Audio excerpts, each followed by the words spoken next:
Trump was on the Andrew Schultz podcast, and it was so much fun. You guys, there are so many clips to share, just short ones, because there were so many great stories.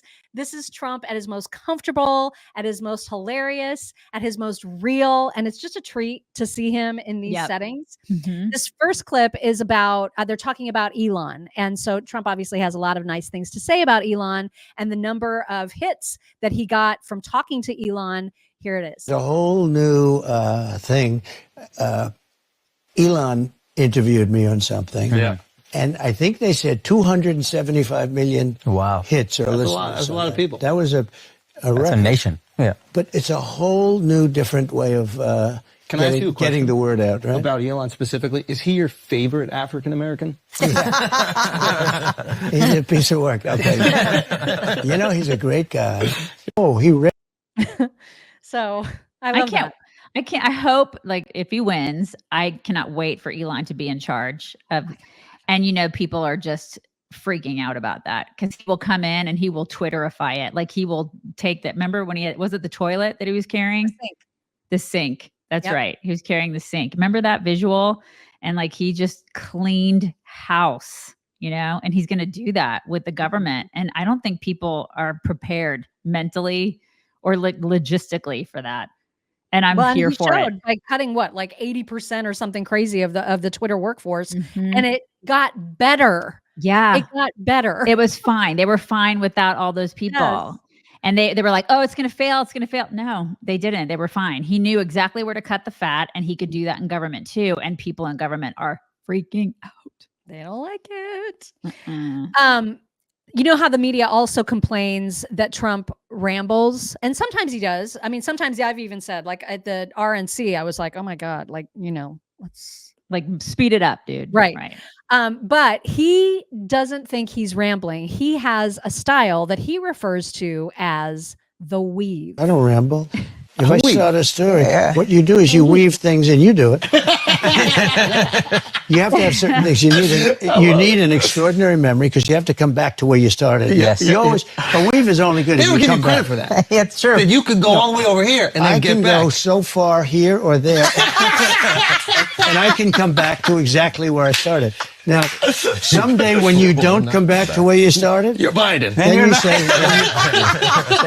no, but the weave is the way. When you're telling like a story, I was telling a story at a rally the other day in front of thousands of people, and I started off, and then you were weaving something in the story. I actually mentioned Air Force One. It was Air Force One was there, so I mentioned Air Force One, and then I said how I got $1.6 billion off the price of Air Force One. So, but then you have to come back to the story. Where was Air Force One taking you? So anyway, I do a weave. I call it the weave. And some people think it's so genius, but the bad people, what they say is, you know, he was rambling. Yeah. It's not a ramble. There's no rambling. This is a weave. This is a weave. I call it the weave. Good name. I'm not sure. That's another name. We had fake news. We came up with lots of names. But the weave is, I think we should make the weave a part of that stable. Yeah, you really weaved your way to answering my question twice. Brilliant. So I don't even want to know the answer anymore. I lost interest. We'll weave back. Let's weave back to his question. Yeah. I love it. Anybody with ADD can appreciate the weave. I totally get it. I do. I get it. I feel seen. I love this. Oh my gosh. This next one is probably my favorite. This is when he talks about his kids, and he gets told a story about Don Trump Jr. that is the greatest story ever. And I love how much laughter there is about this. Like, Trump is smiling, he's laughing, like he's having a great time. Right. This story is the best. I'm ambitious and successful. So I do have good kids, and 5 really wonderful children, and different, very different. Yeah, they are so different. But you know, one thing that was in common that I always used to say when I was with them, or when they were leaving a room, I would drive them crazy. No drugs.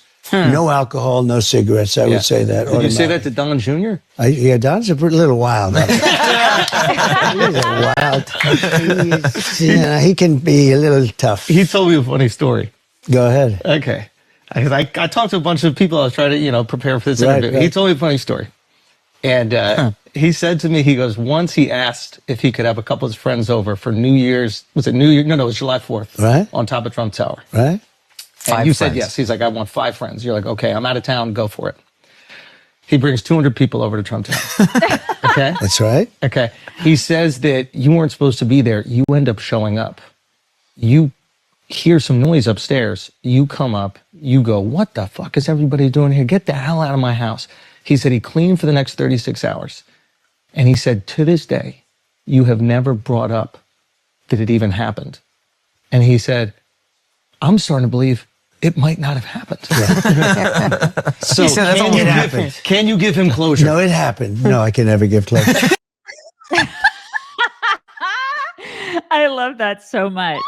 I love it. But it gets better because then after this aired, Donald Trump Jr. responded on Twitter.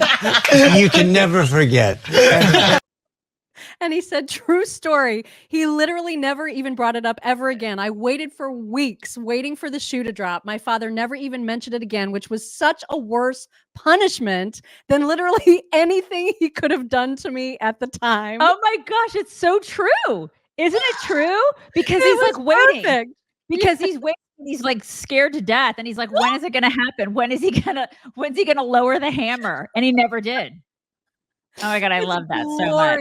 What a glorious thing to do. That is glorious. I do.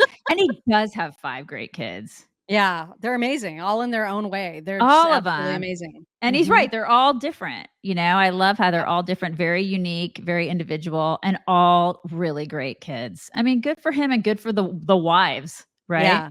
Yeah. They also talked about who the most influential people are in the world. Donald Trump is, of course, among them. And they talked about the top 3. So you're going to hear that conversation. You're also going to hear Donald Trump talk about how he has nicknamed people. I mean, we're all very familiar with the nicknames, right? But he also introduces, at least it was new to me, he introduces a whole new word, and it's a word that he uses to describe how the nicknames should work, how they should sound. You'll hear it towards the end of this clip. This is one that's just packed full of goodness right here. I think I'm the number one influence. I think it's Rogan. I think it's Rogan, you, and Kim Kardashian. Like Kim Kardashian influences the shape of women's bodies and faces. I don't agree with that. Like you see so many, they're literal shape of human beings. Do they want to look like her? They want to look like her. So once we start seeing dudes want to look like you. Yeah. And I see young Jack over there. I think he's trying to do it. Yeah. Your TikTok guy. TikTok Jack. TikTok Jack. So tell me, this is a little new world. I call him, his name is Jack. I call him TikTok Jack. I'm good with names, you know. You are. You're very good. I mean, Pocahontas. Yeah. We have names. What about, and there was, Tampon Tim was good. What about, the problem with Tampon Tim, it's hard to say. Yeah. In other words. It's a mouthful. It's a lot. Yeah. Tampon. And you can't stutter it through when you call it. It's really a lousy word to say. Yeah. But it's quite accurate, right? there are some, like Comrade Kamala. It's a little hard to say. She's Comrade because she's obviously a communist. Yeah. She's horrible. So I call her Comrade. Yeah. And it's not bad. But when you put the names together, it's a little, you got to be able to Pume. No, you got to be able to put it out there. You got to be able to Pume. You got to be able to Pume. You got to be able to do that, you guys. Everybody got that? Pume. It's hashtag Pume, you guys. Hashtag Pume. You got to be able to do it. P-Y-O-O-M. I think there's a U in there. Not a U, but a Y. There's definitely a Y. That's what I said. P-Y-O-O-M. That's why I said. Is there O's? I think there's more U's than O's. No, I think it's P-Y-O-O-M. I don't know. The jury's out. We got to figure this one out, you guys. But definitely hashtag it. Hashtag what you think it is. I phoneticized it perfectly. Did she phoneticized it? Yeah. P-Y-O-O-M. Pume. Okay. Pume. Anyway, I love that word. He also told a funny story about seeing Braveheart for the first time, and it was recently. I'll tell you, I saw Really? Braveheart.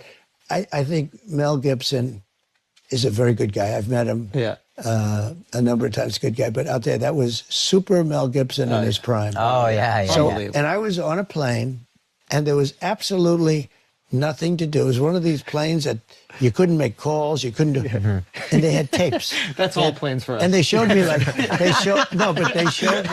they showed me, sir, we have 20 tapes. And I looked at the tapes and they were all and this was like 20 years after it was made. This was probably 6 years ago. I never saw Braveheart. Okay. And they showed me a tape. I say, all right, let's put that one on. And within about 4 minutes, I said, this may be the greatest movie I've ever seen.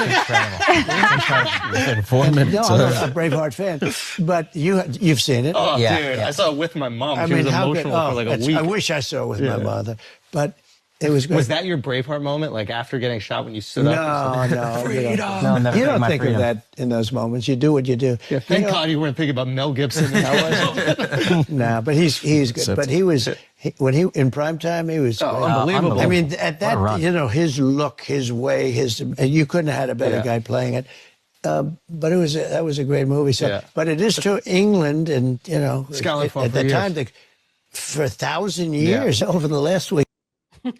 That speaks volumes, though, that he loved that movie and that movie affected him. And he was like, that's like the best movie of all time. Doesn't that speak to who he is as a person?